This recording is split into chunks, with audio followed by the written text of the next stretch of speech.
முல்லை பெரியாறில் புதிய அணை கட்டுவதற்கான ஆய்வு மேற்கொள்ள கேரள அரசு முன்மொழிந்த கருத்துருவை பரிசீலிக்க கூடாது. ஒன்றிய சுற்றுச்சூழல் அமைச்சருக்கு முதலமைச்சர் மு.க.ஸ்டாலின் வலியுறுத்தல்.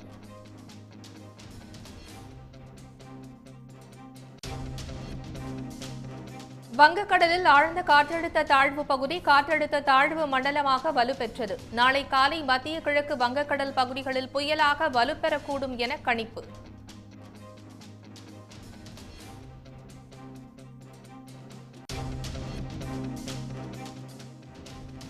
தமிழ்நாட்டில் கோடை விடுமுறை முடிந்து ஜூன் 6ஆம் தேதி பள்ளிகள் திறப்பு. பள்ளிக்கல்வித்துறை அமைச்சர் அன்பில் மகேஷ் அறிவிப்பு.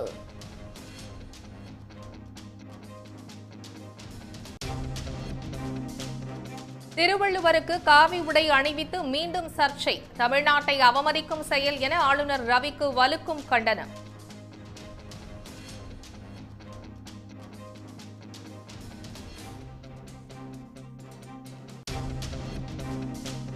தங்கம் விலை 2 நாட்களில் சவரனுக்கு 1650 ரூபாய் சரிவு. ஒரு சவரன் 53,200 ரூபாய்க்கு விற்பனை.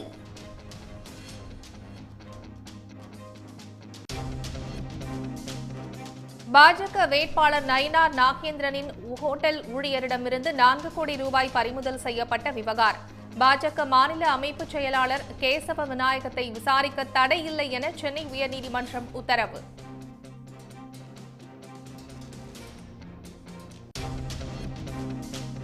முன்னாள் மனைவி அளித்த புகாரில் ராஜேஷ் தாஸ் கைது.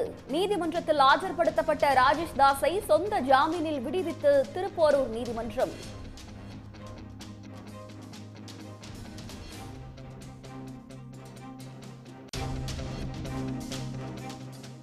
குற்றால அருவிகளில் ஆர்ப்பரித்து கொட்டும் தண்ணீரால் குளிக்க மீண்டும் தடை.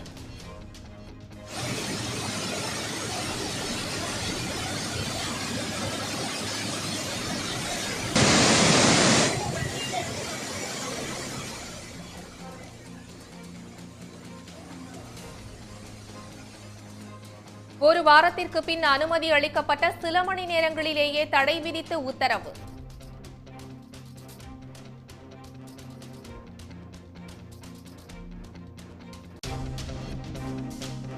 கேதார்நாத்தில் தொழில்நுட்ப கோளாறால் பள்ளத்தில் தரையிறங்கிய ஹெலிகாப்டர்.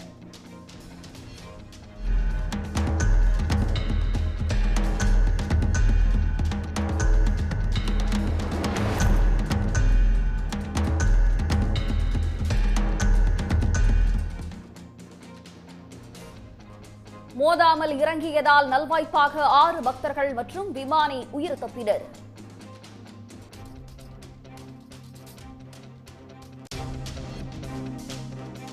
வாக்குச்சாவடி வாரியாக வாக்குப்பதிவு விவரத்தை வெளியிட வேண்டும் என்ற கோரிக்கை நிராகரிப்பு. தேர்தல் முடிந்த பின் வழக்கு விசாரணை தொடரும் என உச்சநீதிமன்றம் அறிவிப்பு. உச்சநீதிமன்ற உத்தரவை மீறி முல்லை பெரியாறில் புதிய அணை கட்ட ஆய்வு மேற்கொள்ள கேரள அரசு முன்மொழிந்த கருத்துருவை ஒன்றிய அரசு பரிசீலனைக்கு எடுத்துக்கொள்ளக் கூடாது என ஒன்றிய சுற்றுச்சூழல் துறை அமைச்சர் பூபேந்திர யாதவிற்கு முதலமைச்சர் மு.க.ஸ்டாலின் கடிதம் எழுதியிருக்கிறார்.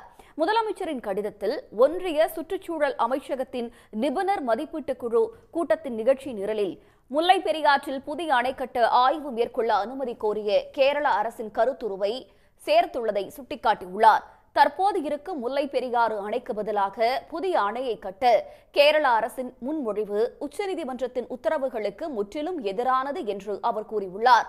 தற்போதுள்ள அணை அனைத்து அம்சங்களிலும் பாதுகாப்பானது என்று பல்வேறு நிபுணர்கள் குழுக்கள் மீண்டும் கண்டறியப்பட்டு உச்சநீதிமன்றம் 2006, 2014 ஆகிய ஆண்டுகளில் வழங்கிய தீர்ப்புகளில் தெளிவுபடுத்தி இருப்பதாக முதலமைச்சர் குறிப்பிட்டுள்ளார். புதிய அணை கட்டுவது தொடர்பாக எந்த நடவடிக்கை மேற்கொண்டாலும் உச்சநீதிமன்றத்தின் அனுமதி தேவை என 2018 தீர்ப்பு வழங்கியதையும் அவர் மேற்கோள் காட்டியுள்ளார். எனவே கேரள அரசின் புதிய அணை கட்டுவதற்கான ஆய்வு, அதனை ஒன்றிய சுற்றுச்சூழல் அமைச்சகம் பரிசீலனைக்கு எடுத்துக்கொண்டது ஆகியவை உச்சநீதிமன்றத்தை அவமதிக்கும் செயல் என முதலமைச்சர் கூறியுள்ளார். இந்த பிரச்சனையில் உச்சநீதிமன்ற உத்தரவுகளை கடைபிடிக்காவிட்டால் நீதிமன்ற அவமதிப்பு மனுக்கள் உட்பட வலுவான சட்ட நடவடிக்கையை தமிழ்நாடு அரசு எடுக்க உள்ளதாக அவர் தெரிவித்துள்ளார். எனவே வருகின்ற 28ஆம் தேதி நடைபெறும் நிபுணர் குழு கூட்டத்தில் கேரள அரசின் கோரிக்கைக்கு அனுமதி அளிப்பது தொடர்பான விவாத பொருளை நீக்கிடவும், எதிர்காலத்திலும் கேரள அரசின் இதுபோன்ற எந்த ஒரு கருத்துருவினையும் பரிசீலனைக்கு எடுத்துக் கொள்ளக்கூடாது என முதலமைச்சர் மு க ஸ்டாலின் வலியுறுத்தியுள்ளார். சூழ்நிலையின் தீவிரத்தை கருத்தில் கொண்டு சுற்றுச்சூழல் துறை அமைச்சர் இந்த விவகாரத்தில் உடனடியாக தனிப்பட்ட முறையில் தலையிட அவர் கேட்டுக் கொண்டுள்ளார். தமிழ்நாட்டின் பல்வேறு இடங்களில் பரவலாக கோடை மழை பெய்து வரும் நிலையில் மேற்கு தொடர்ச்சி மலையை ஒட்டியுள்ள மாவட்டங்களில் கனமழை வெளுத்து வாங்கியது. வங்கக்கடலில் உருவான காற்றழுத்த தாழ்வு பகுதி ஆழ்ந்த காற்றழுத்த தாழ்வு மண்டலமாக உருவெடுத்துள்ளது. இதன் காரணமாக மேற்கு தொடர்ச்சி மலையை ஒட்டியுள்ள மாவட்டங்களில் விட்டுவிட்டு பலத்த மழை பெய்து வருகிறது. தேனி மாவட்டம் ஆண்டிப்பட்டியில் 2 மணி நேரத்திற்கு மேலாக மிதமான மழை பெய்தது.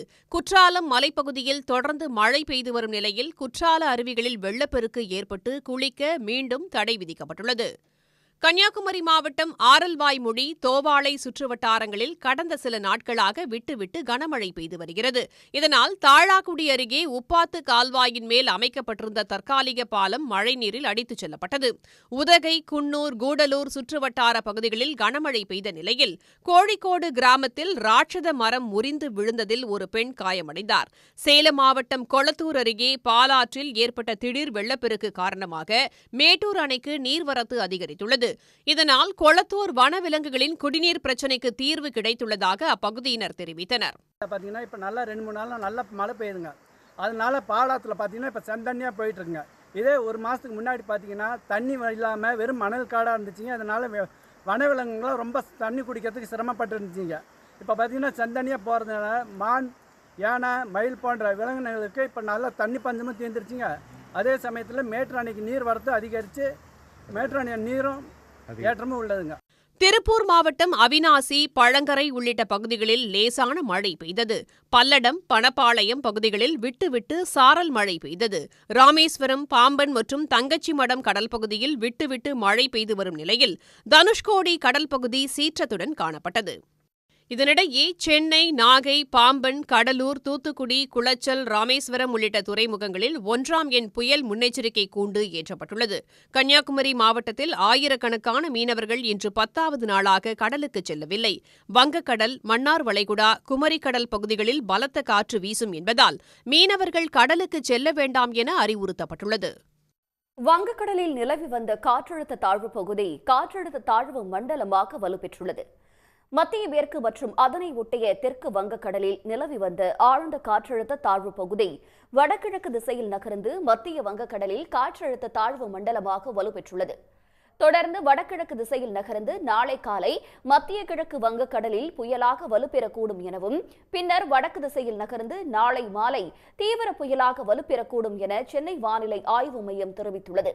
வருகின்ற 26ஆம் தேதி நள்ளிரவில் வங்கதேசம் மற்றும் அதனை ஒட்டியுள்ள மேற்கு வங்க கடற்கரையில் சாகர் தீவு மற்றும் கேபுபரா இடையே தீவிர புயலாக கரையை கடக்கக்கூடும் எனவும் வானிலை மையம் தெரிவித்துள்ளது.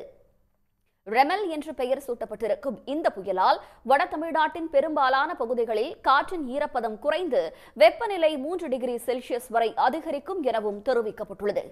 டெல்லி மெட்ரோ ரயிலில் காங்கிரஸ் வேட்பாளர் கண்ணையா குமாருடன் பயணம் செய்த ராகுல் காந்தி பயணிகளிடம் குறைகளை கேட்டறிந்தார். வடகிழக்கு டெல்லி மக்களவை தொகுதியில் காங்கிரஸ் சார்பில் கண்ணையா குமார் போட்டியிடுகிறார்.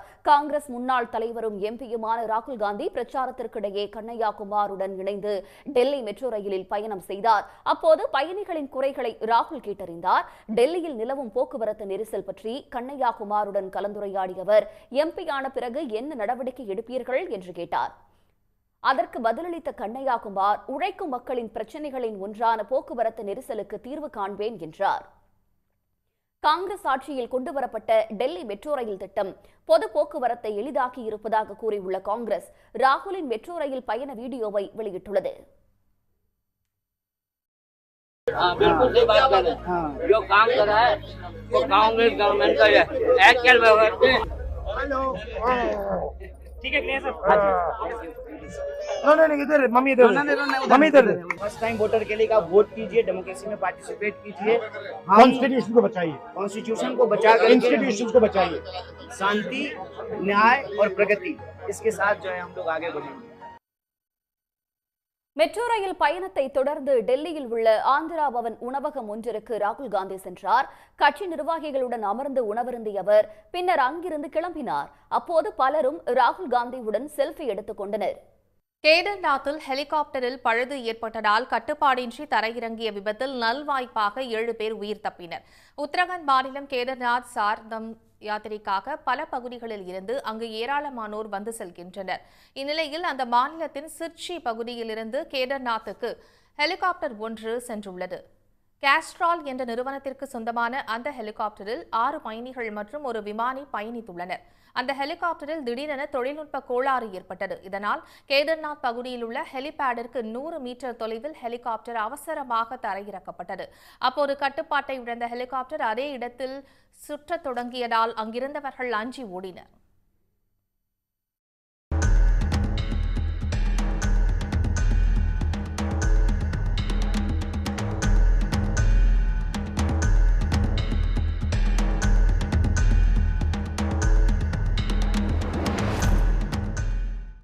கடந்த 2019ஆம் ஆண்டில் நடைபெற்ற மக்களவைத் தேர்தலை காட்டிலும் இந்த முறை 258 தொகுதிகளில் வாக்குப்பதிவு சதவிகிதம் சரிந்துள்ளது.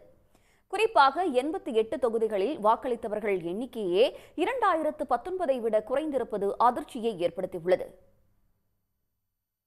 நாடு முழுவதும் 7 கட்டங்களாக மக்களவைத் தேர்தல் நடைபெற்று வருகிறது. இதுவரை நடைபெற்ற 5 கட்ட தேர்தல்களில் 428 தொகுதிகளுக்கு வாக்குப்பதிவு நடைபெற்று முடிந்துள்ளது. இவற்றில் 409 தொகுதிகளில் பதிவான வாக்குகளை கடந்த 2019ஆம் ஆண்டுடன் ஒப்பிடுகையில் 258 தொகுதிகளில் வாக்குப்பதிவு சதவீதம் வெகுவாக குறைந்துள்ளதாக புள்ளி விவரங்கள் தெரிவிக்கின்றன.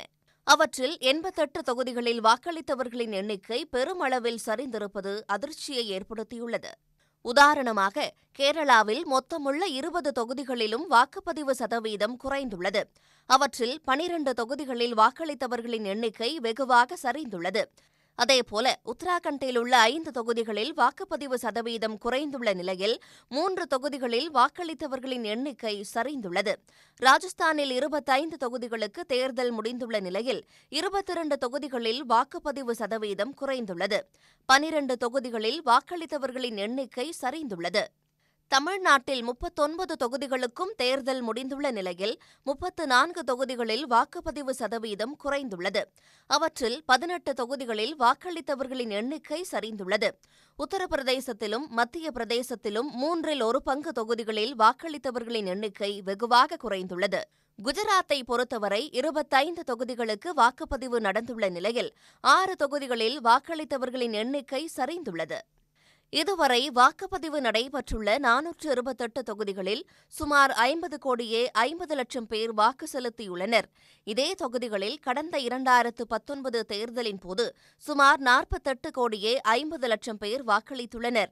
இந்த தொகுதிகளில் 2014ஐ விட 2019இல் 12% கூடுதல் வாக்குகள் பதிவான நிலையில் தற்போது வெறும் 4% மட்டுமே வாக்குப்பதிவு அதிகரித்துள்ளது. புதிதாக சேர்க்கப்பட்ட வாக்காளர்கள் வாக்களிக்காதது, ஏற்கனவே அந்த தொகுதியில் இருந்தவர்கள் வேறு தொகுதிகளுக்கு இடம் மாறியது போன்ற காரணங்களால் வாக்குப்பதிவு சதவீதம் குறைந்திருக்கலாம் என்று கூறப்படுகிறது. இருப்பினும் தேர்தல் ஆணையம் உரிய முறையில் வாக்குப்பதிவு விவரங்களை வெளியிட தாமதிப்பது பல்வேறு சந்தேகங்களை எழுப்பியுள்ளது. வாக்குச்சாவடி வாரியாக வாக்குப்பதிவு விவரத்தை வெளியிட வேண்டும் என்ற கோரிக்கையை உச்சநீதிமன்றம் நிராகரித்துள்ளது.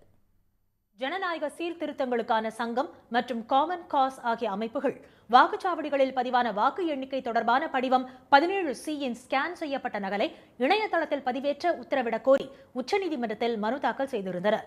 மக்களவைத் தேர்தலில் வாக்குப்பதிவு சதவீதத்தை வெளியிட காலதாமதம் ஏற்படுவதாக தெரிவித்த அந்த அமைப்புகள் 48 மணி நேரத்திற்குள் இறுதி வாக்குப்பதிவு சதவீத விவரத்தை தேர்தல் ஆணையம் வெளியிட வேண்டும் என்றும் பூத் வாரியாக வாக்குப்பதிவு விவரம் அடங்கிய 17C படிவத்தை பொது வெளியில் வெளியிடவும் கோரியிருந்தனர். இதற்கு ஆட்சேபம் தெரிவித்த தேர்தல் ஆணையம் விதிகளின்படி 17C படிவத்தின் நகல் பூத் வாரியாக கட்சிகளின் முகவர்களுக்கு வழங்கப்படுவதாக பதில் மனு தாக்கல் செய்தது. 17C படிவ விவரங்களை பொதுவெளியில் வெளியிடுவது தீமைகளுக்கு வழிவகுக்கும் என்றும் ஆணையம் கூறியிருந்தது. இந்த வழக்கு இன்று மீண்டும் விசாரணைக்கு வந்தபோது மனுதாரர் தரப்பில் ஆஜரான மூத்த வழக்கறிஞர் திரு அபிஷேக் சிங்வி முதல் 2 கட்ட தேர்தல் முடிந்தவுடன் தேர்தல் ஆணையம் வெளியிட்ட வாக்கு எண்ணிக்கையில் பெருமளவு வித்தியாசம் இருந்ததால் பூத் வாரியாக வாக்குப்பதிவு விவரங்களை உடனுக்குடன் வெளியிட வேண்டும் என இடைக்கால உத்தரவு பிறப்பிக்க வலியுறுத்தினர். தொழில்நுட்ப வளர்ச்சி காரணமாக உடனுக்குடன் வாக்குப்பதிவு விவரங்களை வெளியிடுவது சாத்தியமானது என்றும் அவர் கூறினார். 543 தொகுதிகளில் 17C கணக்குகளை வெளியிட ஒவ்வொரு தொகுதிக்கும் 1911 ஆவணங்கள் மட்டுமே வரும் என்பதால் எளிதாக வெளியிடலாம் என்றும் திரு அபிஷேக் சிங்வி வாதிட்டார். இதற்கு எதிர்ப்பு தெரிவித்த தேர்தல் ஆணைய வழக்கறிஞர் வாக்குப்பதிவு சதவீதம் குறித்த தவறான குற்றச்சாட்டுகள் வாக்குப்பதிவை பாதிக்கும் என்றும் தேர்தல் ஆணையத்தின் மீது சந்தேகம் தெரிவிப்பது மக்கள் வாக்களிக்க வருவதை குறைத்துவிடும் என்றும் வாதிட்டார். இருதரப்பு வாதங்களையும் கேட்ட நீதிபதிகள் 6ஆம் கட்ட தேர்தல் நாளை நடைபெறவுள்ள நேரத்தில் இந்த வழக்கில் உத்தரவு பிறப்பிப்பது சரியாக இருக்காது என்பதால் தேர்தல் முடிந்த பின் விசாரணை செய்யப்படும் என்று கூறி வழக்கை ஒத்திவைத்தனர். தமிழ்நாட்டில் கோடை விடுமுறை முடிந்து ஜூன் 6ஆம் தேதி முதல் பள்ளிகள் திறக்கப்படும் என அறிவிக்கப்பட்டுள்ளது. ஜூன் 4ஆம் தேதி மக்களவைத் தேர்தல் முடிவுகள் வெளியிடப்படவிருக்கின்றன. எனவே நடப்பு கல்வியாண்டில் 1 முதல் 12ஆம் வகுப்புகளுக்கு வருகின்ற ஜூன் 6ஆம் தேதி முதல் பள்ளிகள் திறக்கப்படும் என பள்ளிக்கல்வித்துறை அறிவித்துள்ளது. அன்றைய தினம் பள்ளிகளை துவங்குவதற்கு உரிய நடவடிக்கைகள் மேற்கொள்ள அனைத்து முதன்மை கல்வி அலுவலர்களையும் பள்ளிக்கல்வித்துறை அறிவுறுத்தியுள்ளது. மேலும் அனைத்து பள்ளிகளை திறப்பதற்கு தேவையான நடவடிக்கைகளை உடனே எடுத்திடவும் அனைத்து முதன்மை கல்வி அலுவலர்களுக்கு அறிவுறுத்தப்பட்டுள்ளது. ஆபரண தங்கத்தின் விலை சில நாட்களாக மெல்ல சரிந்து வரும் நிலையில் இன்றும் சவரனுக்கு 800 ரூபாய் குறைந்துள்ளது. இந்த வாரத்தின் தொடக்கத்தில் 22 கேரட் ஆபரண தங்கம் 1 கிராம் 6900 ரூபாயாக இருந்த நிலையில் செவ்வாயன்று கிராமுக்கு 40 ரூபாய் குறைந்து 6860 ரூபாய்க்கு விற்பனையானது. புதனன்றும் இதே விலைக்கு தங்கம் வர்த்தகமான நிலையில் நேற்று சவரனுக்கு 880 ரூபாய் விலை குறைந்து 54,000 ரூபாய்க்கு கைமாறியது. இந்நிலையில் இன்றும் தங்கத்தின் விலை சவரனுக்கு 800 ரூபாய் குறைந்துள்ளது. ஒரு சவரன் 22 கேரட் ஆபரண தங்கத்தின் இன்றைய சந்தை விலை 53,200 ரூபாயாகும். கடந்த 5 நாட்களில் மட்டும் ஆபரண தங்கத்தின் விலை 2,000 ரூபாய் அளவுக்கு குறைந்துள்ளது குறிப்பிடத்தக்கது. உலோகச் சந்தையில் வெள்ளியின் விலை கிராமுக்கு 50 காசுகள் குறைந்து இன்று 96 ரூபாய் 50 காசுகளுக்கு வர்த்தகமாகி வருகிறது. நீலகிரி மாவட்டம் குன்னூரில் நடைபெற்று வரும் பழ கண்காட்சியில் 5 டன் பழங்களால் அமைக்கப்பட்டுள்ள விதவிதமான உருவங்கள் கண்களுக்கு விருந்து படைக்கின்றன. நீலகிரி மாவட்டம் உதகை, குன்னூர் பகுதிகளில் கோடை சீசன் தொடங்கியுள்ளதால் ஏராளமான சுற்றுலா பயணிகள் நீலகிரி மாவட்டத்திற்கு படையெடுத்த வண்ணம் உள்ளனர். இந்நிலையில் கோடை விழாவின் இறுதி நிகழ்ச்சியான 64வது பழ கண்காட்சி குன்னூர் சிம்ஸ் பூங்காவில் இன்று தொடங்கியது. சிம்ஸ் பூங்கா அமைக்கப்பட்டு 150 ஆண்டுகள் ஆன நிலையில் இந்த 3 நாள் பழ கண்காட்சிக்காக தோட்டக்கலைத்துறை சார்பில் சிறப்பான ஏற்பாடுகள் செய்யப்பட்டுள்ளன. 5 டன் பழங்களால் செய்யப்பட்ட ஒட்டகம், இந்தியா கேட், டிராகன், பாண்டா கரடி, டெடி பேர் உள்ளிட்ட உருவங்கள் காட்சிப்படுத்தப்பட்டுள்ளன. அவற்றை மழைச்சாரலையும் அனுபவித்தபடி சுற்றுலா பயணிகள் ரசித்து வருகின்றனர். ரொம்ப நல்லா இருக்குது. நாங்கள் முதல்ல இந்த சம்மரில் இந்த மாதிரி ஒரு கிளைமேட் எதிர்பார்க்கல. ஆனால் ரொம்ப சூப்பராக இருக்குது. அதே மாதிரி இந்த ஃப்ரூட் எல்லா வகையான ஃப்ரூட்ஸும் இருக்குது. இங்கே பார்க்குறதுக்கு ரொம்ப ரம்மியமாக இருக்குது. அந்த கிளைமேட்டில் பார்க்குறதுக்கு ரொம்ப சூப்பராக இருக்குன்னு சொல்லலாம். ரொம்ப அழகாக இருக்குது. லைக் அதை ரொம்ப அழகாக காவ் பண்ணி எல்லா ஃப்ரூட்ஸும் வச்சுருக்காங்க. ஸ்மெல்லும் உங்களுக்கு தெரியும். அந்த ஃப்ரூட்டோட ஃப்ரேக்னன்ஸ் உங்களால் ஃபீல் பண்ண முடியும். ரொம்ப நல்லா இருக்குது. நீங்கள் பார்க்கலாம் ஃப்ரூட் ஷோ. பூங்காவின் நுழைவு வாயிலில் திராட்சைகளால் உருவாக்கப்பட்ட பிரம்மாண்டமான கொரிலா, எலுமிச்சம் பழங்களால் செய்யப்பட்ட வாத்து, பேரீச்சம் பழங்களாலான நத்தை ஆகிய உருவங்களும் சுற்றுலா பயணிகளை கவர்ந்து வருகின்றன. இந்த கண்காட்சியில் தோட்டக்கலைத்துறையினர் 10 மாவட்டங்களின் சார்பாக அரங்குகள் அமைத்து பழங்களை காட்சிப்படுத்தி உள்ளனர். காவி உடையுடன் கூடிய திருவள்ளுவர் உருவ படத்துடன் திருவள்ளுவர் தின விழா கொண்டாடிய ஆளுநர் ஆர்.என். ரவிக்கு கண்டனம் வலுத்துள்ளது. உலக பொதுமறை தந்த திருவள்ளுவர் பிறந்த தினம் தை மாதம் 2ஆம் நாள் கொண்டாடப்பட்டு வரும் நிலையில் வைகாசி மாதம் அனுஷ நட்சத்திரத்தில் அவர் பிறந்ததாக கூறி ஆளுநர் மாளிகை சார்பில் அழைப்பிதழில் காவி உடையுடன் திருவள்ளுவர் உருவப்படம் அச்சிடப்பட்டது. இதற்கு கண்டனங்கள் எழுந்த நிலையில் அதனை பொருட்படுத்தாமல் ஆளுநர் மாளிகையில் காவி உடையுடன் உள்ள திருவள்ளுவர் படத்திற்கு மாலை அணிவித்து மரியாதை செலுத்திய ஆளுநர் ரவி மயிலாப்பூரில் உள்ள திருவள்ளுவர் கோயிலில் நடைபெற்ற சிறப்பு வழிபாட்டு நிகழ்ச்சியிலும் பங்கேற்றார். காவி உடையுடன் வள்ளுவர் படம் அச்சிட்டது தமிழ்நாட்டையும் தமிழர்களையும் அவமதிக்கும் செயல் என்று கண்டனங்கள் வலுத்துள்ளன. ஆளுநர் ரவி திட்டமிட்டே மீண்டும் மீண்டும் இதுபோன்று செயல்படுவதாக குற்றம் சாட்டியுள்ள சட்ட அமைச்சர் ரகுபதி வாதத்திற்கு மருந்துண்டு, பிடிவாதத்திற்கு மருந்தில்லை என்று கூறினார். நம்மளுடைய கெட்ட நேரம் இந்த ஆளுநர் நமக்கு வந்து வாய்ச்சிருக்காரு. அப்போ ஏற்கனவே காவி உடையை அணிவிச்சு சர்ச்சைகள் கிளம்பிச்சு. திருப்பி நீங்கள் காவி உடைன்னு சொன்னால் என்ன தான் பண்ண முடியும் அவரை? ஏன்னா வாதத்துக்கு மருந்து, பிடிவாதத்துக்கு மருந்து கிடையாது. ஆளுநருக்கு தமிழ்நாட்டையும் தெரியாது, தமிழ்நாட்டு பழக்க வழக்கங்களையும் தெரியாது, திருவள்ளுவரையும் தெரியாது என்று திமுக செய்தி தொடர்பாளர் TKS இளங்கோவன் கண்டனம் தெரிவித்துள்ளார். இந்த ஆளுநருக்கும் தமிழ்நாட்டு பண்பாடும் தெரியாது, தமிழ்நாட்டு பழக்க வழக்கங்களும் தெரியாது, திருவள்ளுவரையும் தெரியாது. திருவள்ளுவருக்கும் இந்த ஆளுநருக்கும் எந்தவித தொடர்பும் கிடையாது. அவருக்கு திருக்குறளும் தெரியாது.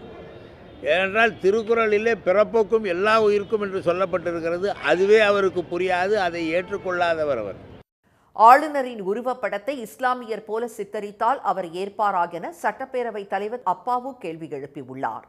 மாண்புமிகு ஆளுநர் அவர்களுக்கு அவரை முஸ்லீம் மதத்தைச் சேர்ந்த ஒருவராக அவருக்கு குல்லாலாம் போட்டு, அவருடைய துணைவியாரை பரதா போட்டு, அப்படி போட்டு அவர் ஏற்றுக்கிடுவாருன்னா இதையும் அவர் செய்யிட்டு, அதை ஏற்றுக்கிடலை அப்படின்னு சொன்னால் இதை அவர் செய்யக்கூடாது. தெரிஞ்சு இப்படிப்பட்ட தவறுகளை அவர் செய்கிறது தவறு. தமிழக அரசின் அதிகாரப்பூர்வ திருவள்ளுவர் படத்திற்கு மாறாக காவி சாயம் பூசிய திருவள்ளுவர் படத்தை வெளியிடுவதாக என ஆளுநருக்கு கண்டனம் தெரிவித்துள்ள திராவிடர் கழக தலைவர் திரு கி வீரமணி, தமிழ்நாட்டு மக்களை அவமானப்படுத்தி இழிவுபடுத்தும் வகையில் தொடர்ந்து திட்டமிட்டு செயல்படும் ஆளுநரை எதிர்த்து அனைத்து கட்சிகள் பங்கேற்கும் கண்டன போராட்டம் நடத்தப்படும் என்று தெரிவித்துள்ளார். முதலமைச்சர் மு.க.ஸ்டாலின் தலைமையிலான திராவிட மாடல் ஆட்சியில் மகளிர் வாழ்வில் முன்னேற்றம் ஏற்பட்டிருப்பதாக பல்வேறு திட்டங்களை பட்டியலிட்டு தமிழ்நாடு அரசு பெருமிதம் தெரிவித்திருக்கிறது.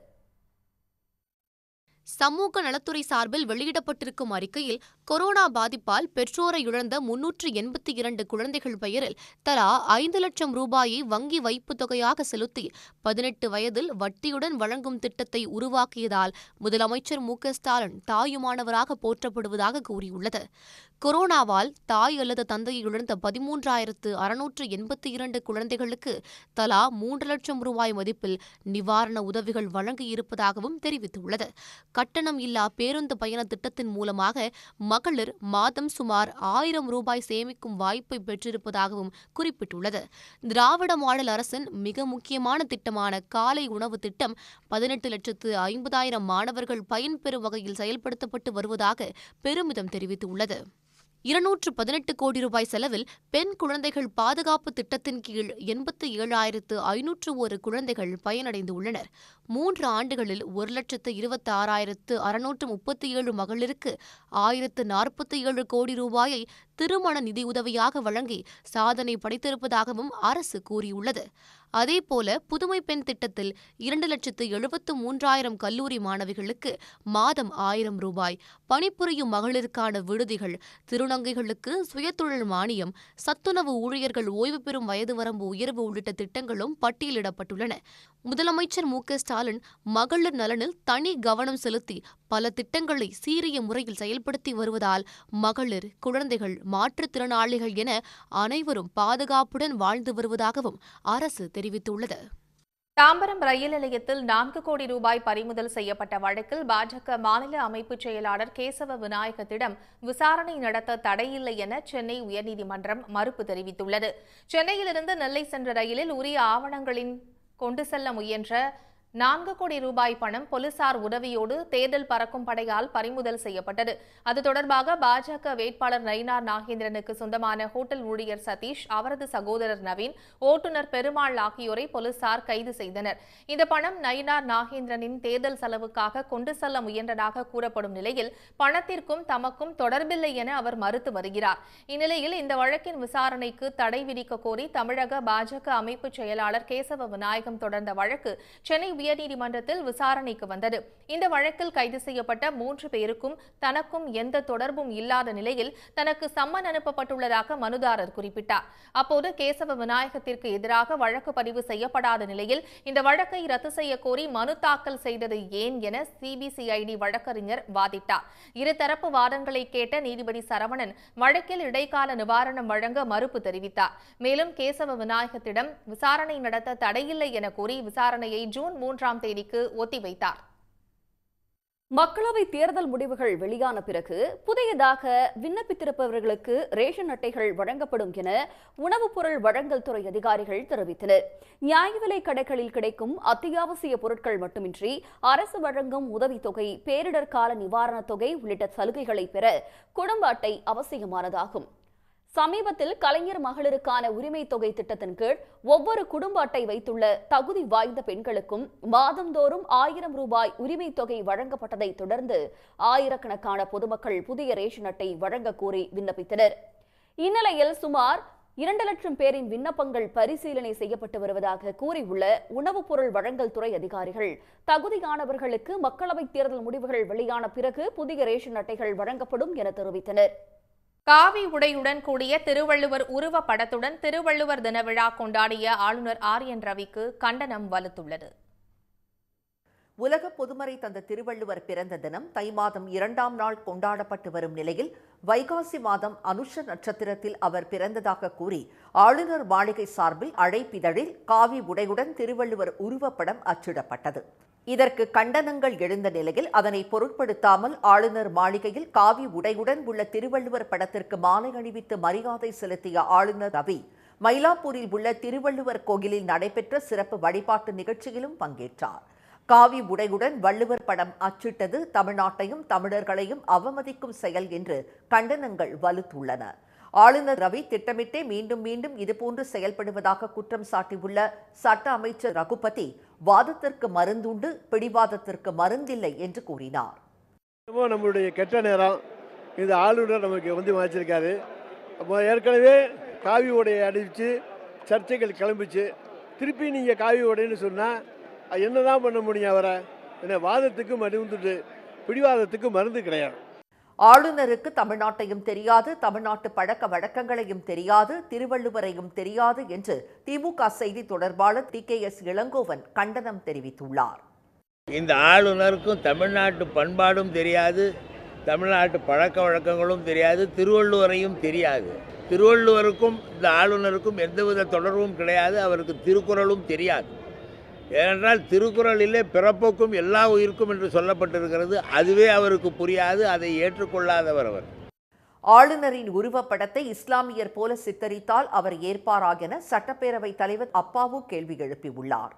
மாண்புமிகு ஆளுநர் அவர்களுக்கு அவரை முஸ்லீம் மதத்தை சேர்ந்த ஒருவராக அவருக்கு குல்லாலாம் போட்டு, அவருடைய துணைவியாரை பரதா போட்டு, அப்படி போட்டு அவர் ஏற்றுக்கிடுவாருன்னா இதையும் அவர் செய்யிட்டு, அதை ஏற்றுக்கிடலை அப்படின்னு சொன்னால் இதை அவர் செய்யக்கூடாது. தெரிஞ்சு இப்படிப்பட்ட தவறுகளை அவர் செய்கிறது தவறு.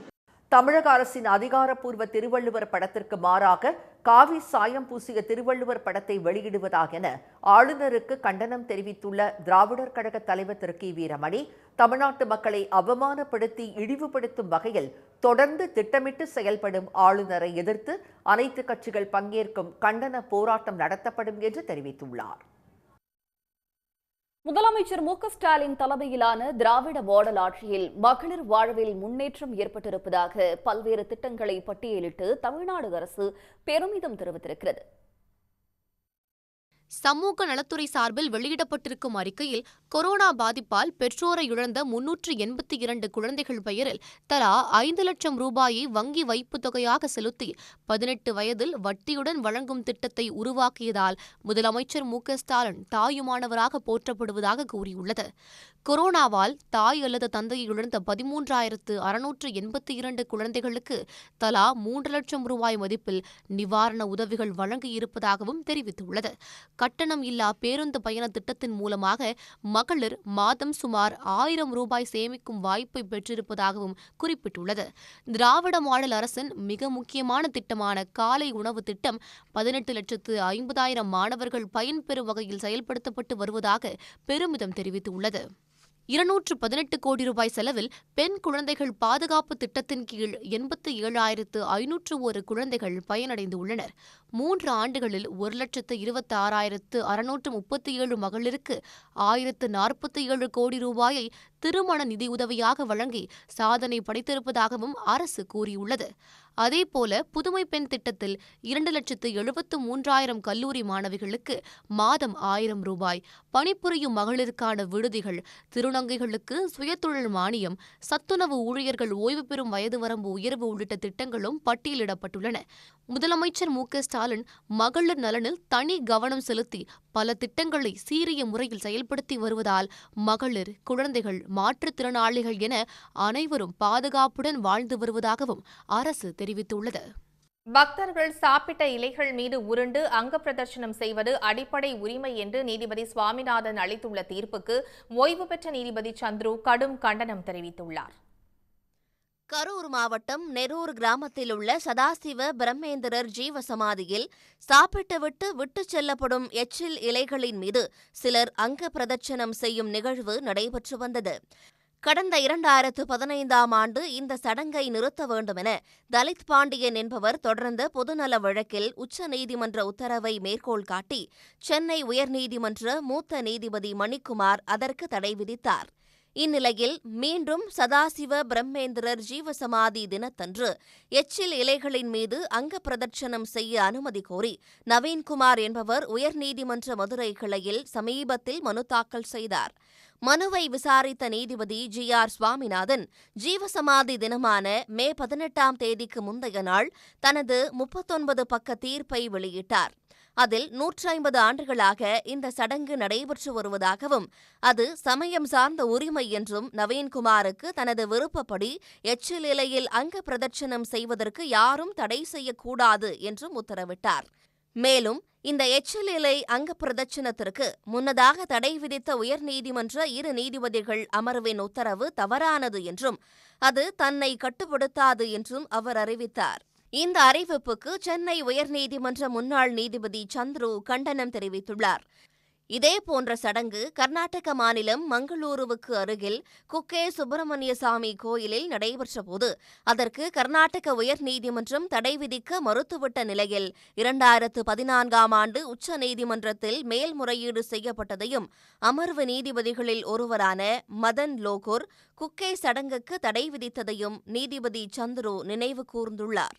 தற்போதைய வழக்கின் தீர்ப்பில் சபரிமலைக்கு செல்லும் பக்தர்கள் அங்க பிரதட்சணம் செய்வதை குறிப்பிட்டுள்ள நீதிபதி சுவாமிநாதன், சபரிமலைக்கு பெண்கள் வழிபட செல்வது குறித்த வழக்கின் தீர்ப்பில் தற்போதைய தலைமை நீதிபதி சந்திரசூட் கூறிய கருத்தை என்ன காரணத்தினாலோ தவிர்த்துவிட்டார் என்றும் நீதிபதி சந்துரு தெரிவித்துள்ளார்.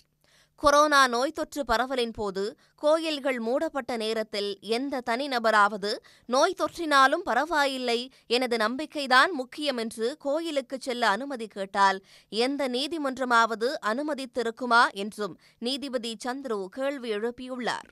கணவன் இறந்தவுடன் மனைவி உடன்கட்டை ஏறுவதையும் அப்படி எரிக்கப்பட்ட பெண்களை வழிபடுவதையும் தடுப்பதற்கு சத்தி தடுப்புச் சட்டம் 1987 நாடாளுமன்றத்தில் நிறைவேற்றப்பட்டது என குறிப்பிட்டுள்ள சந்துரு, மக்களின் நம்பிக்கைகள் அனைத்தும் சடங்குகளாக மாறிவிட முடியாது என்றும் கூறியுள்ளார். எல்லா நம்பிக்கைகளுக்கும் மதம் சார்ந்த அடிப்படை உரிமையை வழங்க முடியாது என தெரிவித்துள்ள நீதிபதி சந்துரு, குறிப்பிட்ட சடங்கு அல்லது நடைமுறை சுகாதாரத்துக்கு கேடு விளைவிக்கும் என்றால் அதற்கு அரசு தடை விதிப்பதோடு அந்த உத்தரவுகளை நீதிமன்றம் செயல்படுத்த வேண்டும் என்றும் வலியுறுத்தியுள்ளார். சுத்தம் சோறு போடும் என்று சிறு பிள்ளைகளுக்கு பாலபாடம் நடத்தும் நாம் எச்சில் இலையில் உருள்வதை அடிப்படை உரிமையாக கூறுவதை ஏற்க முடியாது என்றும் நீதிபதி சந்துரு தெரிவித்துள்ளார். முன்னதாக திராவிடர் கழக தலைவர் கி. வீரமணி வெளியிட்ட அறிக்கையில் நீதிபதி ஜி.ஆர். சுவாமிநாதனின் தீர்ப்பை எதிர்த்து மக்கள் மன்றத்திலும் சட்டப்படியும் மேல் நடவடிக்கை எடுக்க தவற மாட்டோம் என்று தெரிவித்துள்ளார். மேலும் கோவிட்-19 போன்ற பல தொற்று நோய்கள் பரவிக் கொண்டுள்ள இந்த காலகட்டத்தில் எச்சில் இலை மீது படுத்து உருண்டு செல்வது அருவருப்பு என்பதோடு மக்களிடையே தொற்று நோய் உருவாகி மக்கள் நல்வாழ்வுக்கும் கேடு செய்வதாகும் என்றும் அவர் குறிப்பிட்டுள்ளார். இத்தீர்ப்பை இப்படியே விட்டால் தீண்டாமை, உடன்கட்டை ஏறுதல் போன்றவை கூட அங்கீகரிக்கப்படும் ஆபத்து ஏற்படும் என்றும் கி. வீரமணி தெரிவித்துள்ளார்.